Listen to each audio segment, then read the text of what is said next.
God damn it, I'm 1 minute late. I'm on my second coffee. It is 8 a.m., but it's technically 9 a.m. if you're watching on the East Coast, if you're watching anywhere else. But here we are. We'll be talking about a lot today on the NBA show. We'll be talking about Jason Tatum and the Boston Celtics. The Milwaukee Bucks are surging. Jordan Poole is the key to the success of the Golden State Warriors. Have the Atlanta Hawks started to show that they can turn their season around? The Utah Jazz, Walker Kessler, and much more. We'll be talking today on the NBA show. How'd you sleep? How was your day tomorrow? We're back at that 8 a.m. grind, and my semester starts today. I start my job, start my semester, I start my job. Everything about my life goes on today. Your whole life's going to change today. Today's the day. Today's the fucking day. Dang. Let's get right into it. How are you doing? For work? Well, I'm very excited for work because, I'm legit working in a news station. I'm a multimedia journalist is my job. I'll be making $510 a week off of it. That works. Yeah, $510. That's not bad, right? Before taxes, yeah. That's about like I'm making $2,500 a month almost before taxes. I'm sure technically it probably wouldn't be great, but I'm sure you technically could figure out how to live off that. Oh yeah, no, 100%. I did the math right there. I'd be making, if I live that's $24,000 a year. Yeah, that's above the poverty line. Is it really? I think the poverty line's 18,000 or 20,000. Yeah, isn't that surprising? Yeah, like how surprising, like how low the poverty line is. Yeah, that's taxes. Taxes are true. Actually, I feel like when you work for somebody, you get money back as opposed to paying taxes. I'm pretty sure if you're under the poverty line, you don't pay taxes. They don't tax you because they're like, you're too poor to be taxed. They're like, you need that money, B. Keep that money. Yes. We're fine.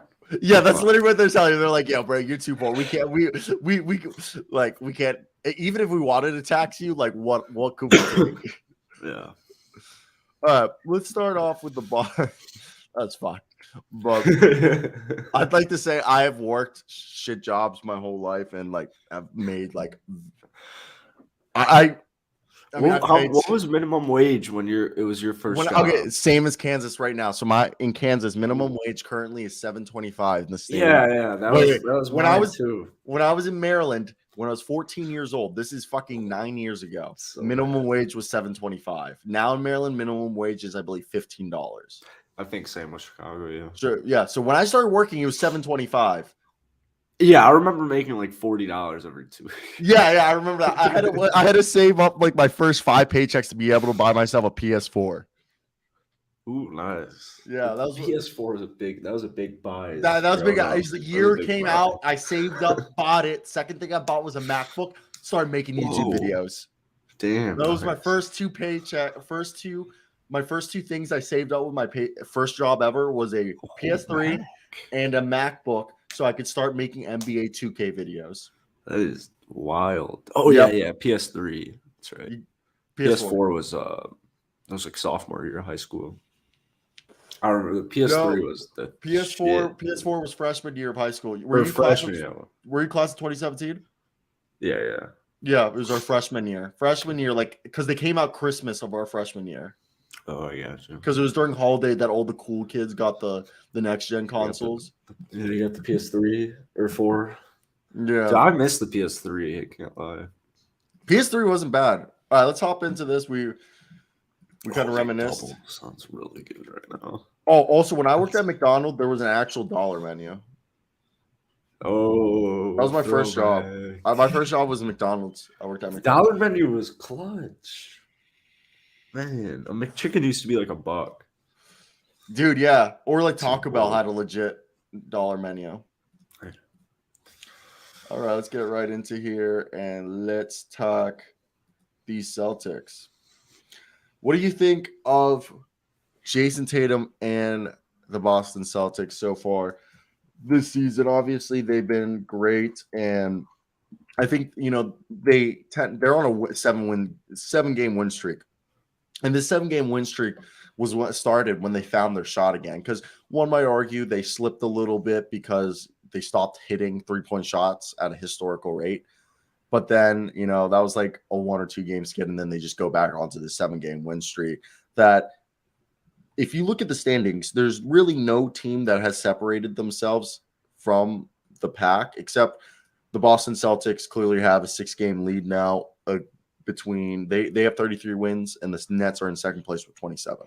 So they are starting to, get ahead of the pack. What are your thoughts on this Boston Celtics team? Are they legit? And is this the team that if you had to put money right now, would you put money on them at least making the Eastern Conference final? Yeah, definitely. If I was a betting man, I'm not a betting man. Stay safe, kids. I love this Celtics team. They're so fun, and I do hope they make it back. I just want good basketball. So if they're playing the best basketball come April, I'd like to see them try and get that ring. But Tatum's got 5 50-point games now on the season. I mean, they're without Jaylen Brown, and we've seen teams like the Milwaukee Bucks. It's not like the Bucks are doggy desperate without Chris Middleton, but they were good, but they're not like elite. Boston's kind of elite right now still. It doesn't even matter. It doesn't matter. That's so weird. It's not weird. Up. Whether it's Robert Williams is out or Jaylen Brown, like somebody's stepping up. Malcolm Brogdon's been just money for this team, like freaking money. And even just like their lowest, I don't mean to sound rude to them, but like Peyton Pritchard, Sam Hauser, like their lowest players are still studs. They're still having great seasons and they're contributing to wins.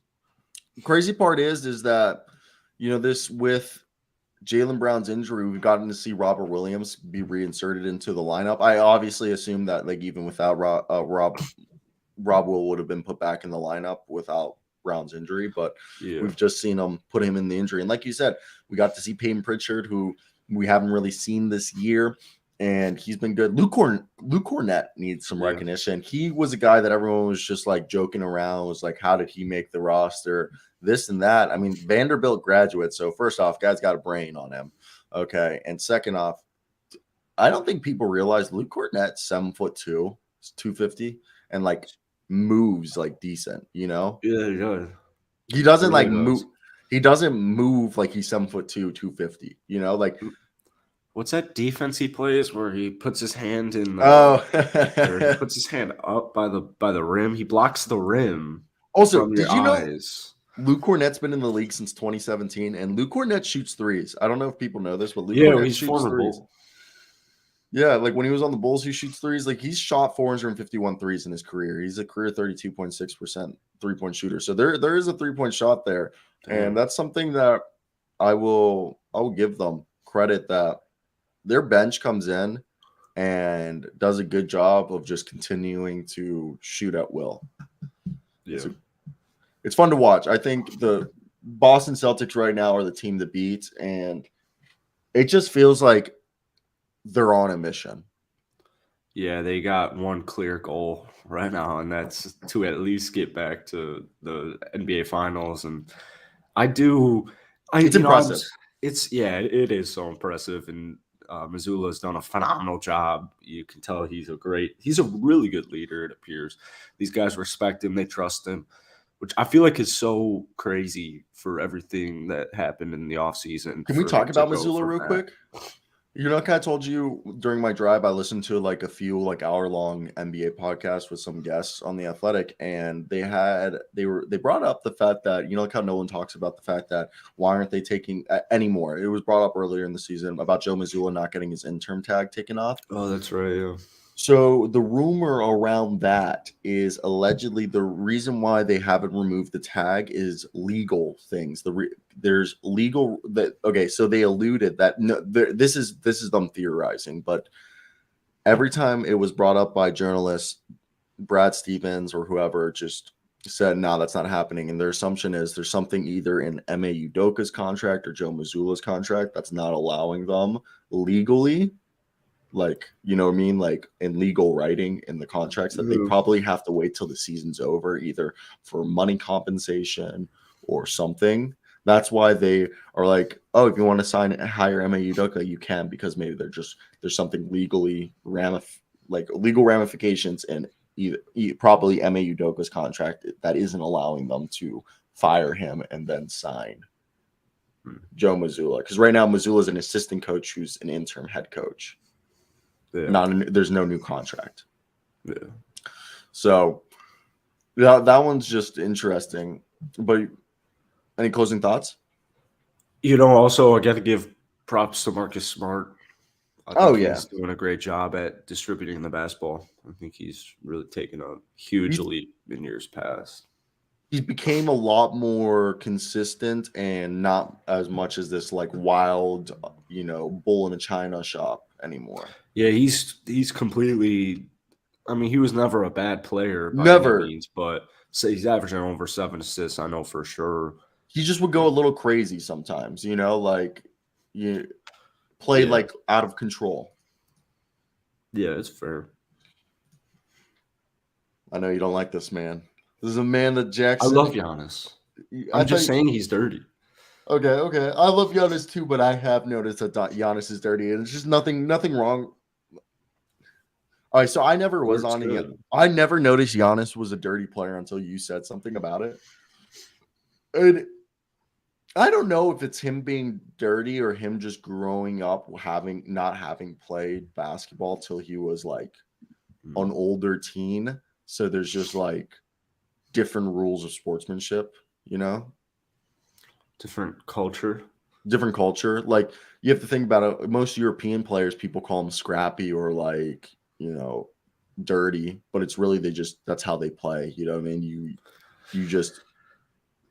So that's always why I don't think he's really like, I don't think he's like Zaza Pachulia or like, some of the other dirty players where like there's actual like evidence of them on purposely like landing on players to like try to hurt them and like. Giannis, cut this out. Giannis did try to nurture Kyrie a couple times. But all right, we'll start the clip right here without the Giannis slander, so no Bucks fans get fed. All right, so the Milwaukee Bucks, all right now are an interesting squad due to the fact that they are 28-16. They beat the Indiana Pacers, and they're currently a team that's in the third place. They're basically fighting with the Nets right now for second place in the East. Are the Milwaukee Bucks a threat, or is the injury of Chris Middleton what's holding them back?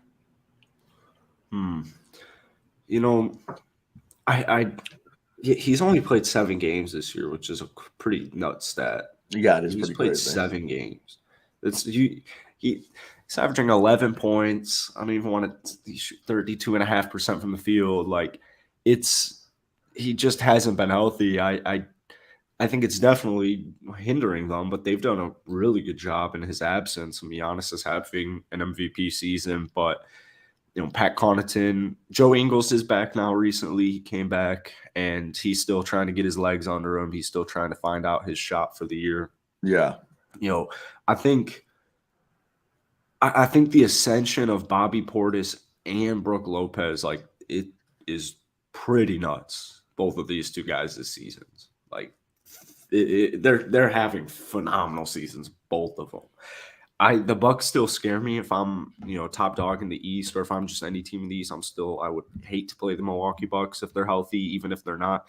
But Drew Holiday, I think he's done a phenomenal job this season too. I think Drew Holiday, just in general, is one of the more underrated point guards in the league. 100%. So I'm still scared of this team. But yeah, if Chris Middleton, if we go a whole nother month and Chris Middleton's still, I don't know. I'm not an injury guy, but if this was still going on, yeah, maybe it's the same injury as the first one, right? Yeah, he's just like tweaked it out. It's what is a hamstring? Is it? Yes. It is. I don't know. Let me confirm. I know it's one of those injuries that it lingers. You know what I mean? And all lower body stuff, you gotta watch out for the linger. Yeah, so it's his knee. It's his knee. So injury, but I want to see if there's any update on it. It's just he's rehabbing right now, and it's just like, yeah, it's a lingering injury problem for Chris Middleton. Now, this is where I want to kind of pivot. Do you think the fact that potentially, Chris Middleton, obviously he just wants to come back, but is this a guy that with more and more days that pass, and if they continue to win, that they might be fine moving on from Chris Middleton?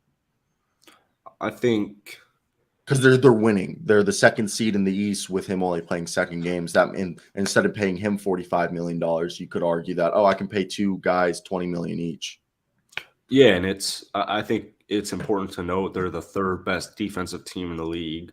Without him. And offensively, yeah, they're struggling. They're bottom, seventh worst offense. But yeah, I do think it brings something interesting up. I mean, I know Brooks getting up there in age too, but yeah, you got Drew, you got Giannis, you got Brooks, you got Brooks.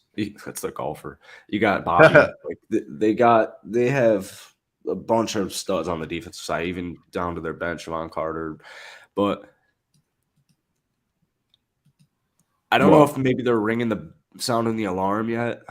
But I think people might start to come to draw that conclusion, like, oh damn, you know what? But I think honestly, Chris is gonna shut everyone else up when he gets back, because obviously they're better with Chris Middleton. I'm just saying, the best qualities availability. No, definitely, but he's always been a reliable health. Yeah, this is just a 1-year fluke, but you don't know if what's that quote by Bill Walsh? You rather play trade a player a year too early than a year too late. Oh, okay. Isn't that a good quote? Yeah. You rather trade a player a year too early than a year too late. Yeah. Now, if the Bucks win it all, we got a different convo, which they very well might. Oh, yeah, it's a different convo completely if they win it.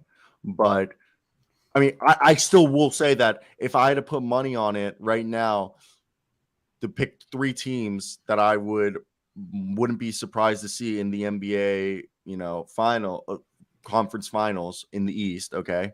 That would be, my 3 teams would be the Brooklyn Nets, the Milwaukee Bucks, and the Boston Celtics. Yeah. Even with Chris Middleton injured.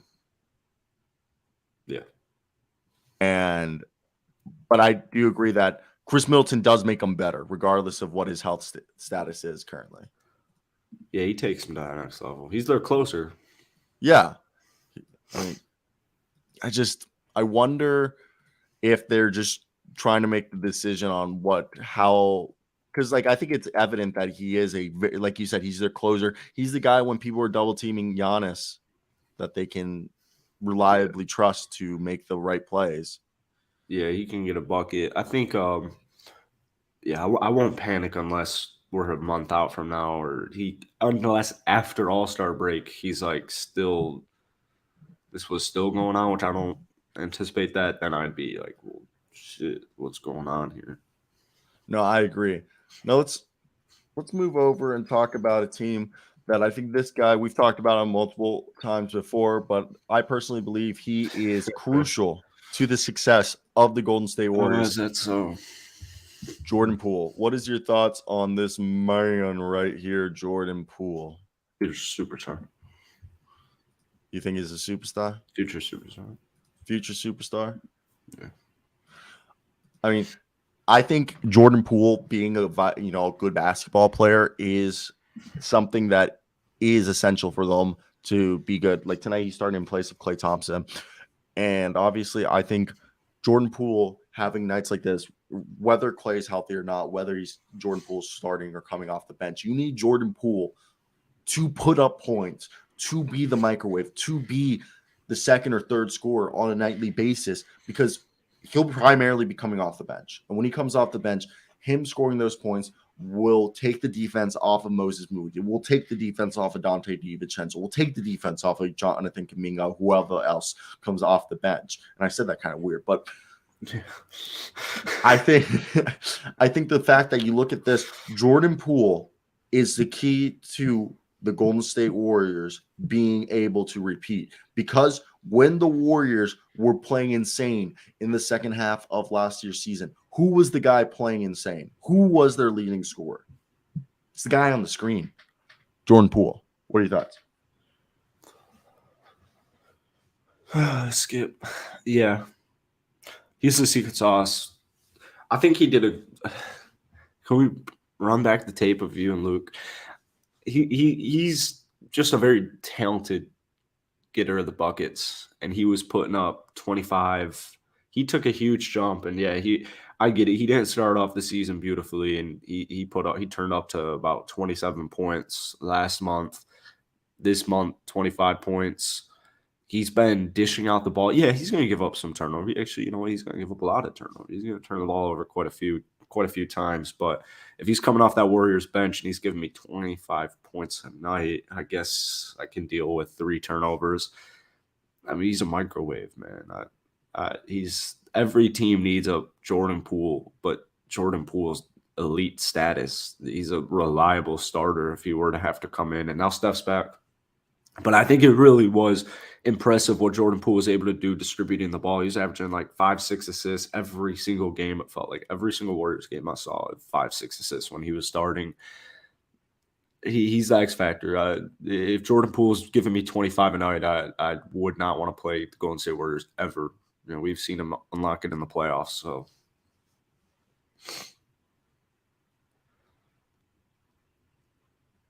I just want to comment real quick. You know, Therese, the YouTuber, he put out a month ago a grade for every lottery pick in this past year's draft. I'm like, how are you grading like the lottery picks halfway through the season? You got, like, I understand if you graded at the end of the season, but let's here nor there. Either way, this year, rookies. Like if I graded Jabari? This year, yeah, that's what he did a month ago.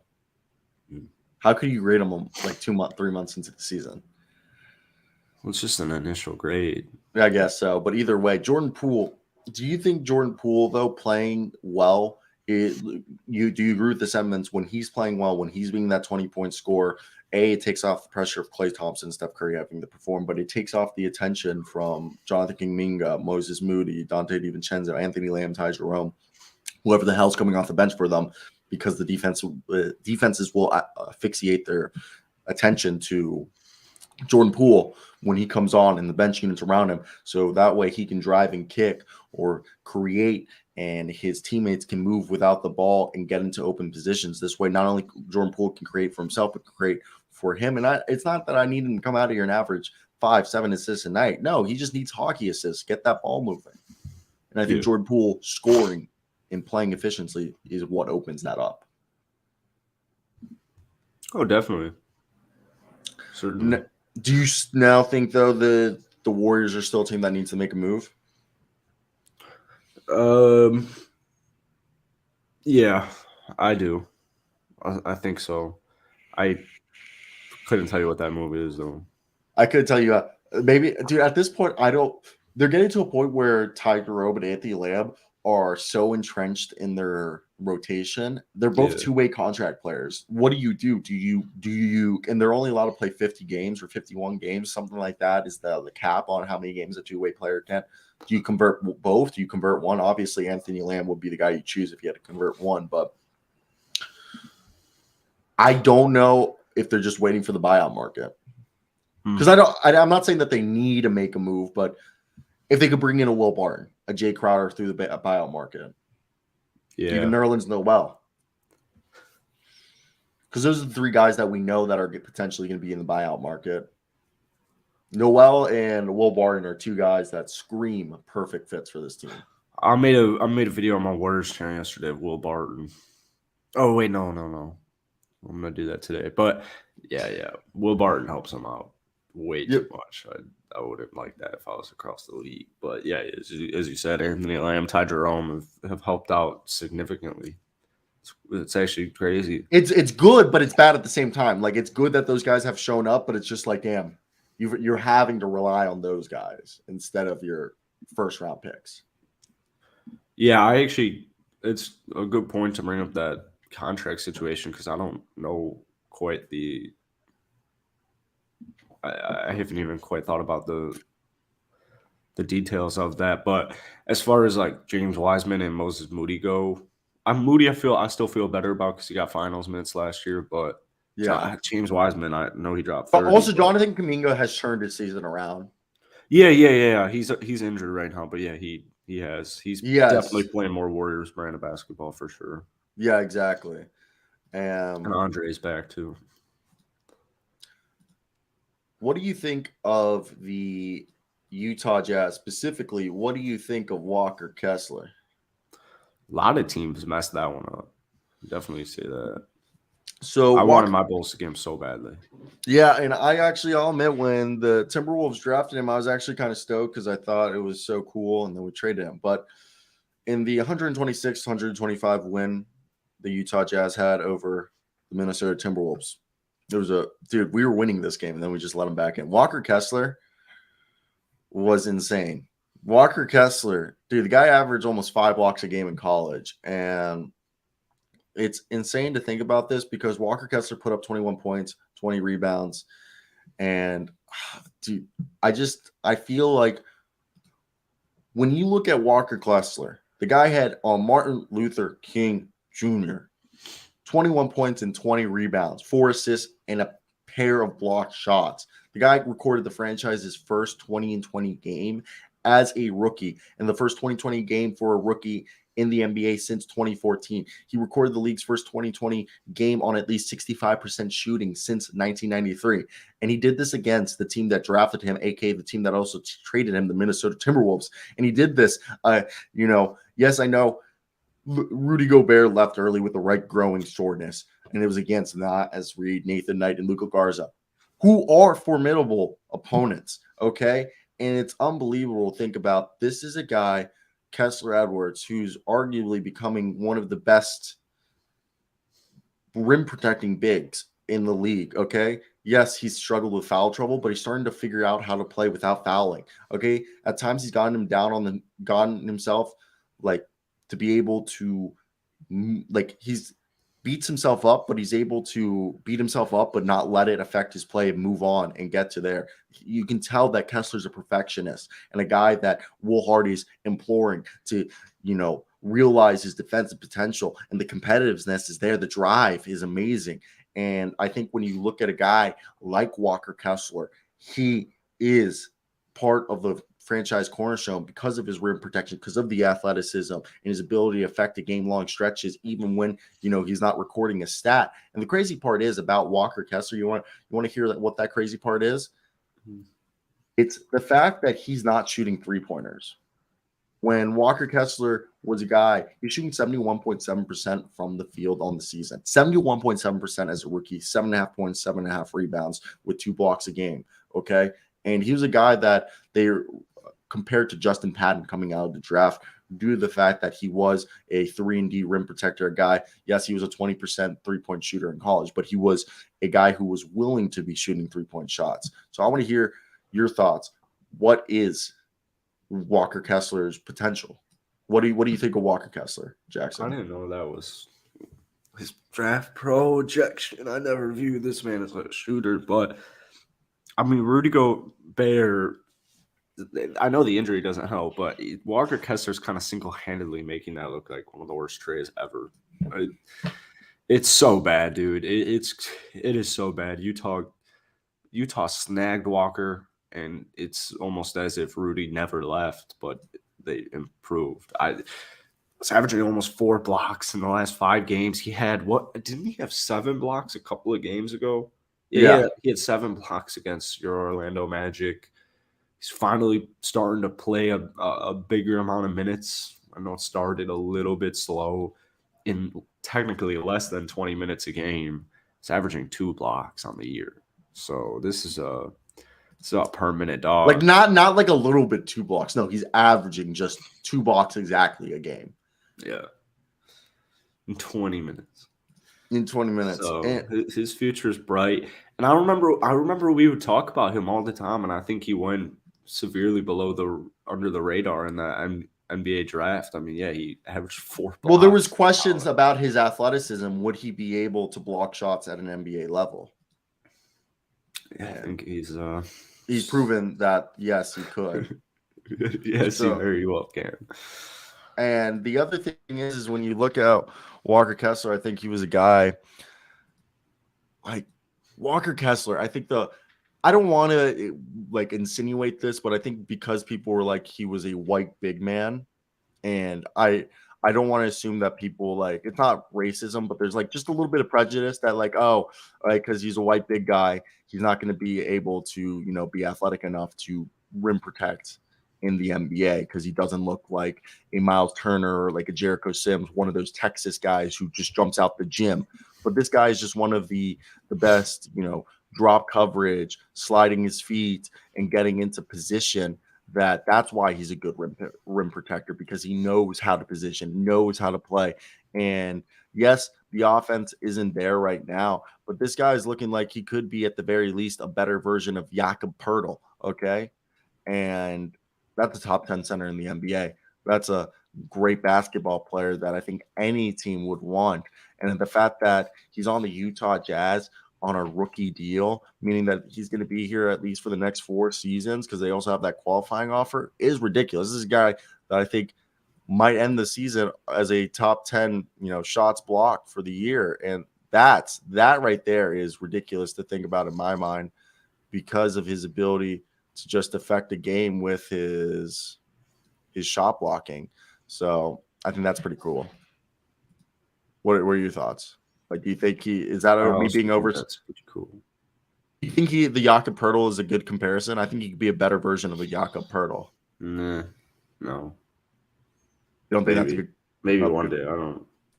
Yeah. You don't like he's Well, I mean, Jakob didn't. Yeah, I guess that's a fine point because I think a lot of people assume Jakob Pertl has been this type of stud for several years since he got into the league, and that wasn't quite the case statistically, especially. But I think Walker's trajectory is actually a little bit higher than the way Jakob's career started. I mean, we'll see how the rest of the season goes. Yeah, no, definitely. I don't think he really got a fair.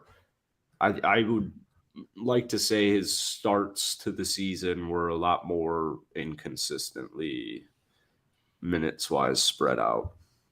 I mean, yeah, look, in this month he's averaging 10 and 10 and 2.6 blocks a night. That's crazy that Walker Kessler's averaging 10 points and 10 rebounds a night and 2.6 blocks. And, we also know that over the last few games, it's basically been like 4 blocks a night. It's been absolutely ridiculous, his impact on the NBA game, with the fact that he's a guy that at a rookie, okay, we know. I think it's also the fact that he was a 5-star recruit, something people forget about. He's a guy who went to UNC, one of the best basketball, teams in the country, and then transferred to Auburn because it just didn't work. And I think that's why he slipped. Everyone was like, oh, we saw you at UNC. You were trash at UNC. And then, oh, you played at Auburn next to Jabari Smith and this and that. And I think this was just, a team that people were acting as if wasn't, not team, but like was a player because of the team he was on wasn't as good, that his stats were inflated. But Walker Kessler is the real deal. And just watching him play, especially as someone who's a Timberwolves fan, just looking at what Rudy Gobert's doing and then Walker Kessler's doing, is damn, like, why'd we trade Walker Kessler? Because if it was for rim protection and rebounding, we kind of drafted that guy we didn't need. Yeah, to give up every single thing they had, just about.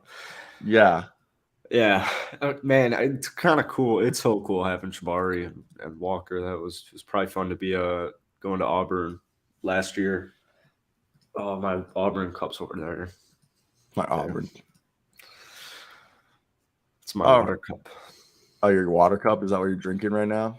Well, it's over there. I drank it last night. Let's move over to the Atlanta Hawks. My favorite. John Collins trade update. John Collins trade update? No, I mean, we talked about it yesterday about the 3-team trade, but besides that, there isn't much. But we're going to talk about DeJounte. Sorry. We're going to talk about it anyways. I'm just kidding. Fuck him. No, I'm just trying to find a decent picture of DeJounte Murray. Somebody clip Cyro saying fuck with the Atlanta Hawks and blast it on social media. One second. Door unlocked. All right, what do you think of the Atlanta Hawks? Give me a second. I'll be right back. Just start this. What do I think of the Atlanta Hawks? Fuck them. Fuck them. God, why is this dude? I like seriously. Every time Cyro leaves, he throws the Atlanta Hawks on me. It's every single time. All right. Well, the Hawks have won 3 straight games, so you have to give them that. I like what they've been doing. Clint Capella came back yesterday. Clint's pretty big form. Onyeka was doing a good job, but Clint Capella is one of the most reliable bigs in the league. I think Trae Young's finally starting to find that mojo.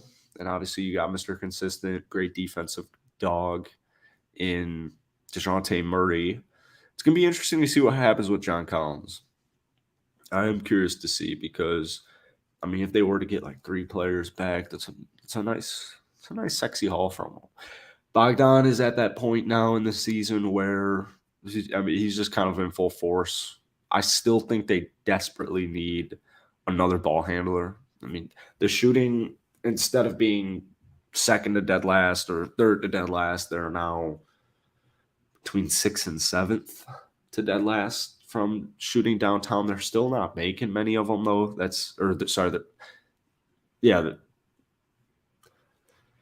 They're like making more, but they're also not making more. They're making them at a higher rate, but they're not making them at a numerical level from week to week. They're still almost dead last in threes made. They make 10 threes a night. There are some players out there who make and shoot 10 threes a night. So I still think they desperately need another ball handler off that bench, and I think they desperately need some type of shooting. They just need more shooting. The whole key to success for the Atlanta Hawks is shooting. All right? Maybe a little bit of defense just because no. What were they 2 in offense last year? So yeah, I guess defensively they're fine. Sorry. All right. I mean, this team, they do need to make a trade, and I love the Atlanta Hawks, but I just feel like they're definitely a trade away from being a team that like fix itself. I just think there's just stuff going on in the locker room, and that's what's holding it back. Like I feel like there's just so much background noise, you know? Yeah, and the whole Nate and that's not doesn't help. So yeah, they're back to 500 now. We'll see what the future holds. Honestly, surprised how like much non-shit happened this morning. I thought there'd be more reports after the day of Martin Luther King. There's more news on Martin Luther King Day. But I gotta run in a sec. So we're gonna wrap this show up. Today's the only day we gotta end early just because I legitimately have to do something this morning. But we're gonna wrap it up real quickly with a game of Purtle. Who is this? Is that Grant Williams or like Malcolm Brogdon? I don't see anything. Why is it not showing? Oh, wait, I'm looking at the wrong one. Let's zoom out. Oh, I'll go Siege. Siege. What? Oh, he's on the east. Oh, that's... What's that height? That's Julius Randle. 6'6". Julius Randle. He's not. He's an Atlantic. Fuck. He played for New York. Okay. Oh, that's...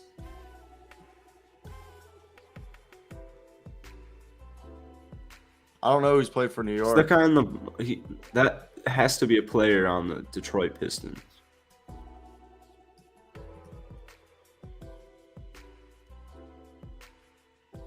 He is in the Central. He's not on Detroit. I don't know who this is. Former Nick.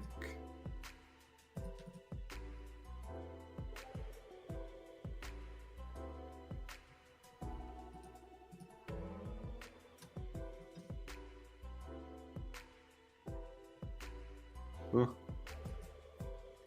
6'7". Fuck. I don't know.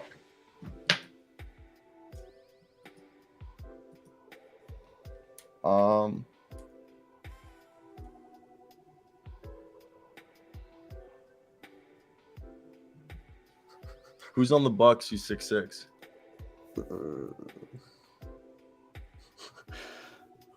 He's on Milwaukee. Who's 6'7" on Milwaukee?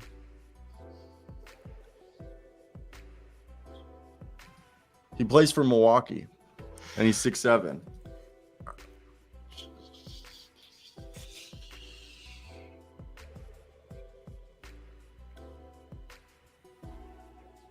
Dude, I don't know. None of their starters, right? Playing on New York. Yeah, I was thinking Wesley. Who's that look like? I don't know. This might be the first one we Who that missed. could even look like? Is it Antetokounmpo? Oh, is it Donis? It's Donis. Is it? Yeah. Oh, all right. There you go. All right. That's today's episode. Hope you guys did enjoy. We'll be back for a full one tomorrow. I just got to run. So we'll be back. Yep. But there wasn't much to talk about either today. I think we ran through everything to talk about. No, I'm going to miss day basketball today. You are? That is what it is. Yeah. Fuck you. It was on all day yesterday. It was awesome. I know. It was amazing. All right. I'll catch you later. Yep.